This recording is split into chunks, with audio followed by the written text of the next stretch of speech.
first question. During when you were playing in Turkey, which team and players impressed you? Well, which team impressed me was always Fenerbahce. To play in Kadıköy, especially there, was always a strong game, difficult game. So yeah, Fenerbahce is the team that impressed me the most. And that time with Marius, he was always my direct opponent, strong player, good player. So yeah, he was, you know, the one that impressed me. He was like the leader of the team of Fenerbahce. And for the rest, I think like there are more teams that were nice to play against. Like Bursa, for example, it was always nice to travel there. We go by boat overseas, and that time they were really strong. Nowadays they are not that strong anymore, but yeah, it was always nice to play against Bursa as well. Second question: if we ask you the toughest opponents you played against, which players you could say and why? Well, in Turkey, definitely Marius, as I just mentioned. He was, yeah, like always pushing me. You know, he also had like the European mentality, so also the European school. So he, yeah, he knows how to defend, and also he had a very good ball position, ball touch. So I mean, like it was difficult to play against him. And like overall, I always say like Shinji Ono, who was playing in Feyenoord, he was really my toughest opponent ever, because he is also like both-feeded, so it was not easy to turn on him. So because he was also both-feeded, so he is overall the toughest opponent I play against. And when you were a football player, who inspired you the most and why? Well, who inspired me the most? I think like I had three players that inspired me the most, and that were Van Basten, Gullit, and Rijkaard.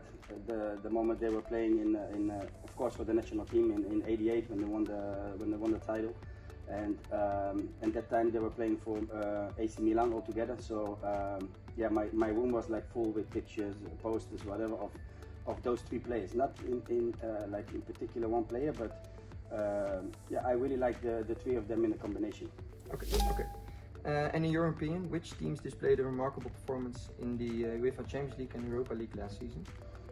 Well, I think my ex-team Inter, yeah, they deserve this, like like remarkable for the last season. Nobody expected it, them to be in the final.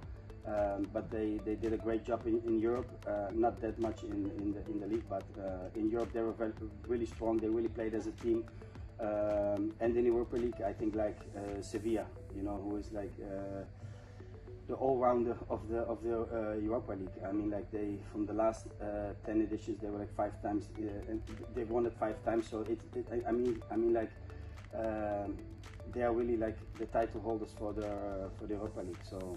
For sure, next year they will be there again. Okay. Last question. As you know, Arda Güler just joined Real Madrid this summer from Fenerbahce.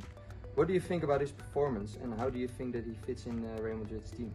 Well, it's a huge talent. He has great skills, and he is an amazing player. It's a pity for Turkey that he left the country. But I think it's good for him. But on the other side, it's also difficult, because Real Madrid, for me, it's like the biggest club in the world. It's a lot of pressure to play there. They don't give you time, even if you're young. And it's always hard, like for him now, to go from Turkey to Spain, to adapt in another country with another culture. Yeah, I want to see that first. His football skills, no doubt, but yeah, it's not only about your talent. It's also about how he will behave, like mentally. I mean, like he's a great player, but I want to see his adaptation, and yeah, and then we can say like in a year or 2 years, yeah, if he can become like a great player. But of course, he has the talent, he has the skills, but it's not easy. Okay, thank you. Thank you very much.